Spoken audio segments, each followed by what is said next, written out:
the Sphinx isn't the only piece of evidence that talks about much more ancient civilizations and much more sophisticated ancient civilizations. The legends and mythologies of practically all the world concur with this. Over the course of the last 50, 60 years, a number of very interesting and compelling books have come out demonstrating that precise knowledge, that exact sciences are not purely a result of the last couple of centuries, but that were there much, much earlier. In 1967, Giorgio de Santillana and Herta van Decken, philosophers, historians of science at MIT, published their extremely important book, Hamlet's Mill, demonstrating that underlying the myths and legends of practically all the civilizations that ever were was an advanced astronomy.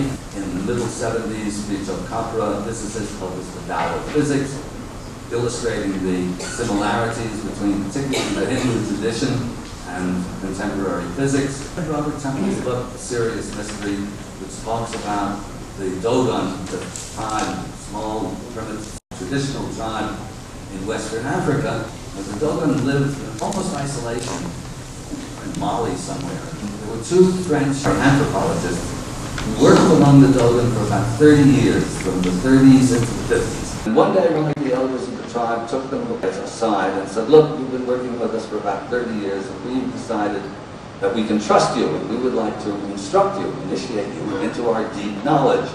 So an elder, a blind elder named Obatameli, took the two of them aside and spent a month explaining to him their very complex but very articulated cosmology. A part of their doctrine was the importance of the star Sirius, and they also said that orbiting around Sirius was another much smaller star that they described as the heaviest thing on Earth. So they knew, in fact, about Sirius B, which is absolutely invisible to even a pretty good telescope. It was only discovered, I think, in 1934 or thereabouts, and only then by a very powerful telescope. And the Dogon knew about this and incorporated it into their cosmology. But Riol and Diedelin went by, they mentioned it in passing without understanding what a tremendous thing this actually was. And Temple immediately picked up on this. He's not an astronomer either, but he knew enough about astronomy to know that that was a bombshell, and wrote his book, The Serious Mystery, which was quite a bestseller in its day. Unfortunately, Temple chose as his solution to how the Dogon should know about this as the only possible solution, and it is a possible solution, to my mind, not the preferable plausible solution, was that aliens came down from the star system of Sirius and taught the Dogon about Sirius B. Well, and about Sirius in general. But that doesn't mean that that's the only way that the Dogon could have acquired that knowledge. The important bit was that they did acquire the knowledge. It was actually rationally explained by that great scientist, Carl Sagan.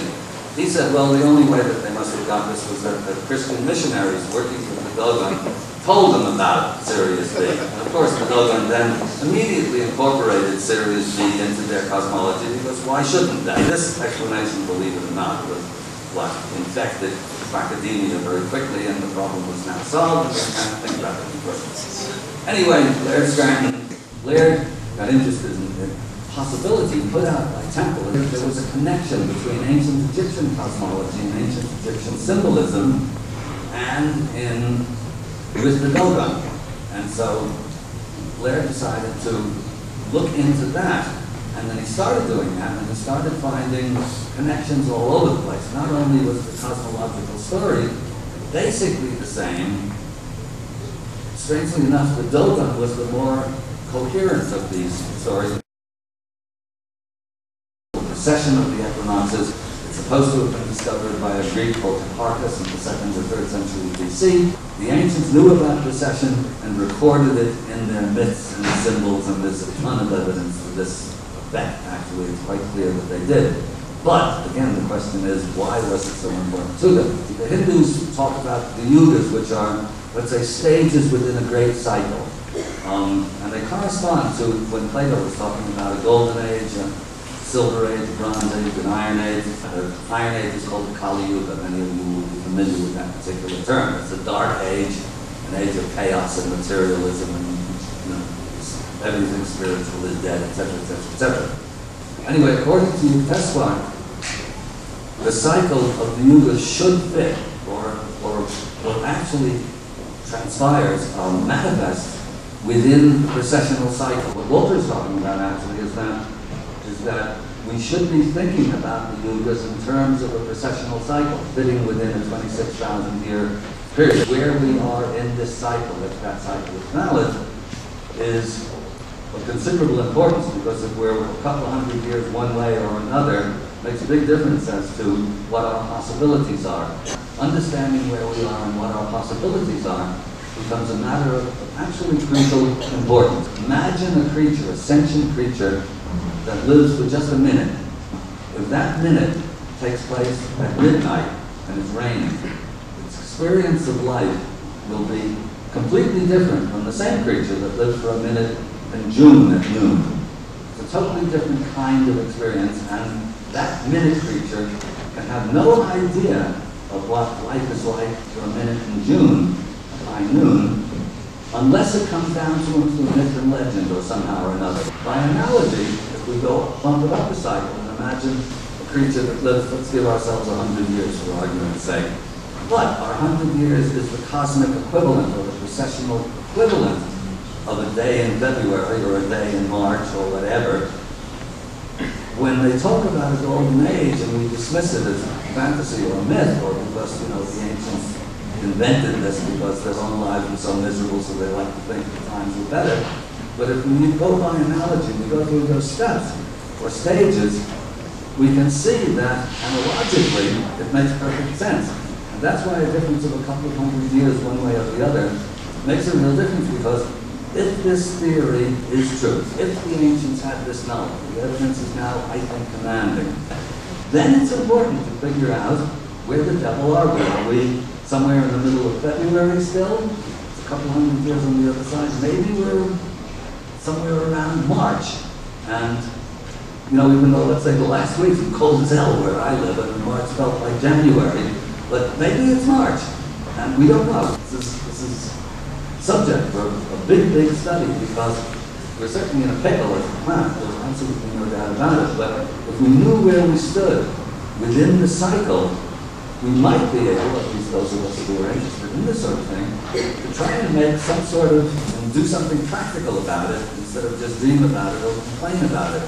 So when you put all of these things together, and suddenly you have not just an understanding that the ancients had this very sophisticated knowledge that they had. I mean, so what? What are we going to do about their ancient knowledge? But if suddenly it's understood that not only did they have this knowledge, but they had a way of manifesting it that was much more planet-friendly. And we also understood that when the Dark Ages were upon us, mainly according to Walter, and I think it's quite correct, all over the world it was a dark age around the 5th and 6th centuries AD. Darker in Europe than elsewhere, but it was still pretty bad everywhere else. And if we now are in a position where we look at what's going on, okay, hell is going on. However, the one thing that is really major difference between now and, let's say, 500 AD is this tremendous burst of creativity that's everywhere. Unfortunately, about 99% of that creativity goes into weapons of mass destruction, or Disneyland, or Walmart's, or something that's either frivolous or idiotic. About 1% goes into real advances in medicine and all kinds of other stuff. However, the creativity in and of itself is neutral. And if we just think, when ideas change, things change in a hurry. So it looks like here we've got 60 people in this gorgeous museum. It's a wonderful place to do it, talk of this nature in. But if suddenly a lot of people started getting the idea we could do something about it, and it says stop. So, thank you.